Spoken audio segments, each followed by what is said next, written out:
Have you ever thought about opening your own mobile cart or kiosk business? Maybe the facility you manage could establish new revenue by adding coffee, food, or retail services. Cart King International can be the answer to your needs. Cart King is a North American designer and manufacturer of the finest mobile coffee, food, and retail carts and kiosks. Cart King has been working with clients and corporations across North America for 20 years, providing innovative designs, custom manufacturing, and timely delivery.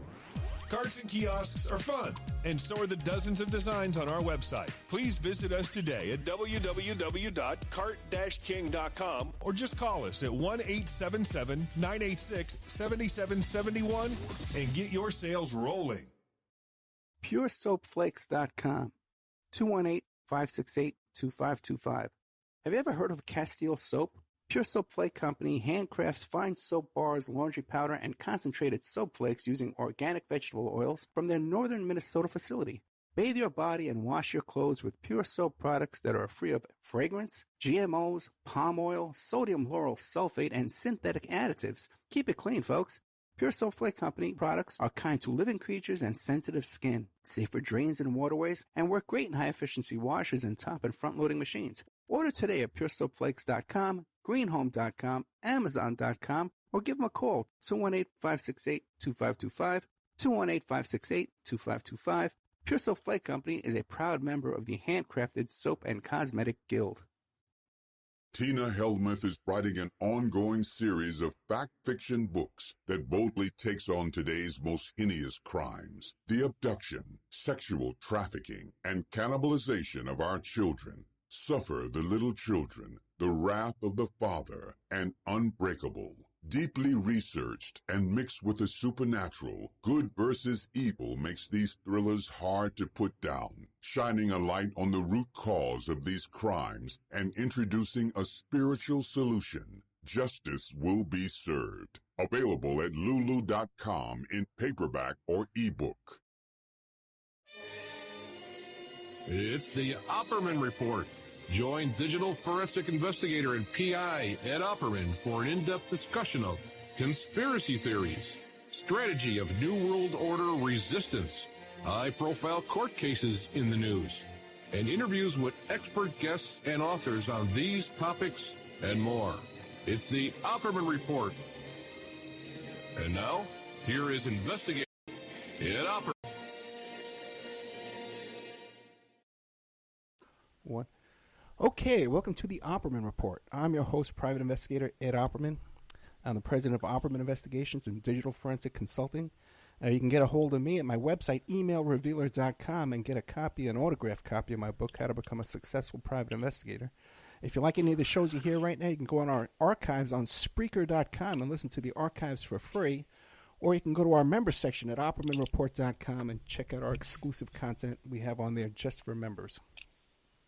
Okay, I got a really interesting show for you. We have John Shearer, who was the video professor back in the, if you remember these infomercials that went on and on and on forever, and he sold some type of a CD or something, or a floppy disk probably, that taught you how to work a computer. These commercials run every 5 minutes, and I'm so excited to have John Shearer on the phone. I'm like a kid. Every 5 minutes. John. I'm like, how are you? How are you? John. That makes me flash back on a lady one time sent us a letter. She said, okay, enough. We know who you are. Enough. Yeah, we pounded the airways. That's for. Well, wait, before we even get into that, though, tell us about yourself. Besides video professor, and besides, I know you're all upset about this canned air, which I totally agree with you, right. And Wallmart and all that stuff. This stuff is just, right. Yeah, it's a scandal that needs to be exposed. But who is John Shearer, just in general? Tell us about yourself. No, I've been in business for myself pretty much all my life. I finished college. I moved to Colorado, lived in Colorado most of my life. I'm in Arizona now, but and just had my own businesses. And I started as video professor back in '86. I was in construction. I was on land development, and professor. And we actually started building computers. Let me back up. We started building computers when computers first came about for the consumer. There was an IBM clone at that time. And then I said, I just didn't like being a copycat. I said, we're just making clones, IBM clones, and more people need to know how to run these things. Go. And that's how Video Professor got started. I felt more people needed to know how to run a computer than us to build clones. There were other people building clones. Dell had started at that time. And so I thought, well, let's teach. Everybody thought I was nuts. They really, I'm nuts, but they thought I was really nuts. But we started Video Professor. Now, wait a second. Now, this was before Windows even, right? So you were teaching them DOS commands? DOS, yes. Wow. We were teaching them floppy. It was a floppy drive at that time. And we were teaching that. We started with that. We started with DOS and Lotus and WordPerfect. Those are relics. And then Microsoft started at that time, and we just pretty much started doing all the productivity software that Microsoft developed. As they developed new software, we'd do a video. Okay, wow. And kind of followed them around, and then we branched out. And we branched out in our most successful lesson was learn to buy and sell on eBay. That is the one that sold the most. Now, really, now, I guess by then, though, you had like a mailing list, and you were targeting the people that were previous buyers, because I don't remember a commercial about the eBay one. Oh, yeah, we had eBay commercials. Yeah. Really? Yep, we did. We had, in fact, eBay, all our lessons were broken down into level 1, 2, and 3, every lesson. eBay was 1, 2, and 3.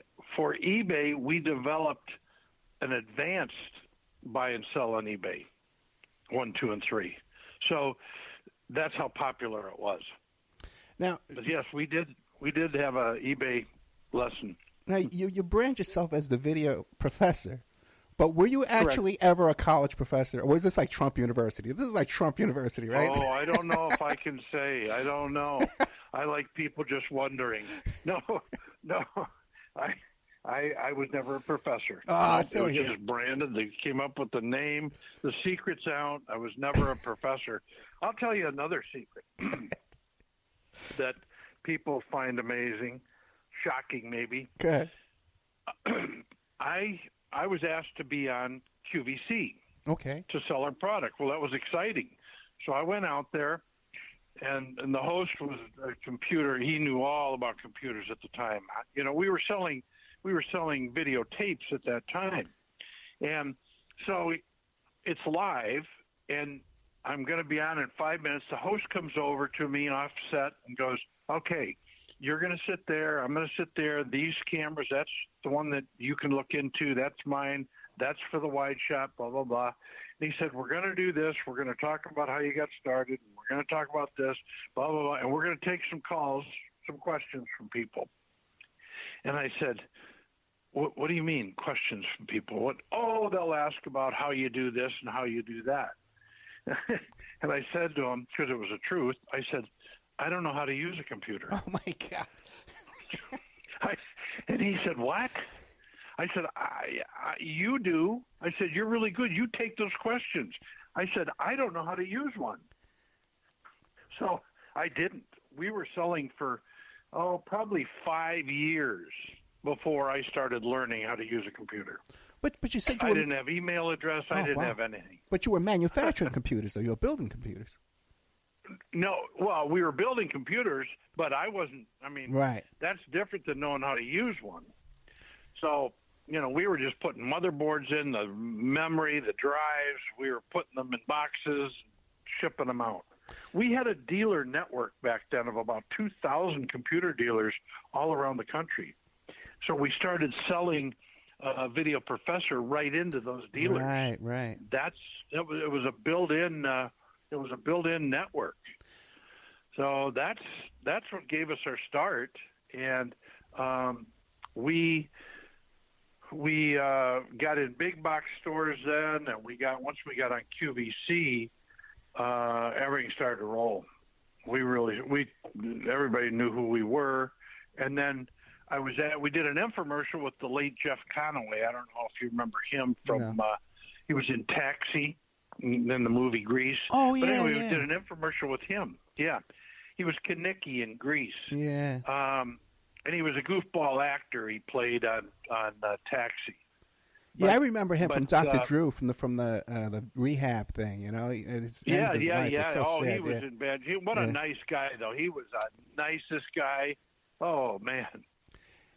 But anyway, he and I did a infomercial together, and the rest was history. I mean, it just sailed from there. And then my marketing team asked me to do 1-minute commercials, and I said, I'm not doing it. And they said, please, please, please, just try it. And so I said, here's what I'll do. I said, I'll sit on my couch right here.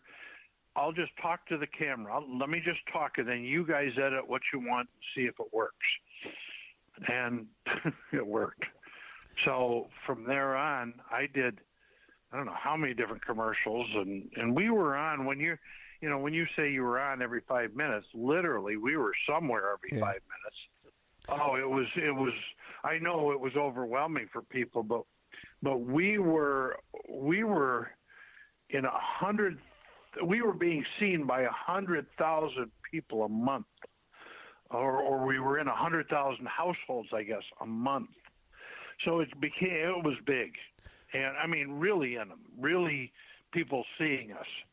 So, and then we were in newspapers and did all that and blah, blah, blah. And then I stopped being associated with it in 2010. Really? I'm in Arizona. That's where I live. And I had lived here since 2000. And the business video professor was in Denver. But and then some guy contacted me about developing a product. A couple of questions. Did you ever think of hiring an actor to do those spots that you were doing? No. Well, we did. We had a gal that was doing commercials for us, but everybody said, John, if she can make it work, why don't you? Because at the time, the logic was this. QVC wants the CEO or the owner of a company to be on.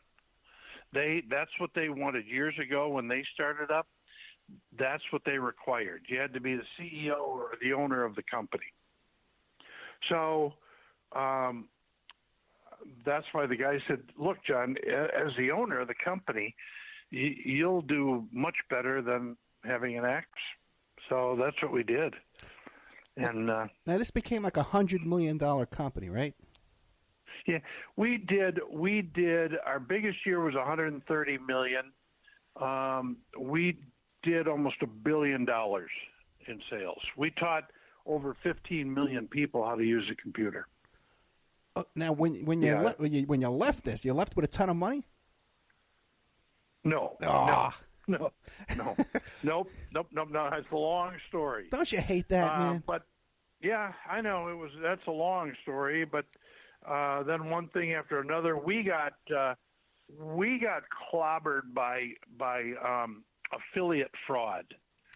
There were affiliate networks out there. Okay. That you pay them up front they drive you orders. Right. And you pay them up front. And then when you go to bill the credit card, there's nobody there. And we got hit with fraud in 2007 to the tune of $35 million. Wow. Of fraudulent, of just, billing a credit card and nobody was there. Billing a credit card and having the person say, we didn't authorize this. And it came from the affiliate networks. Television, we never had any problem with customers. I mean, they talked to somebody on the phone, blah, blah, blah. But the Internet, it was just tons of it. So anyway, 2010, I left, and some guy contacted me on my site about an idea he had. And he said, would I meet with him? And I'm like, I don't want to do that. So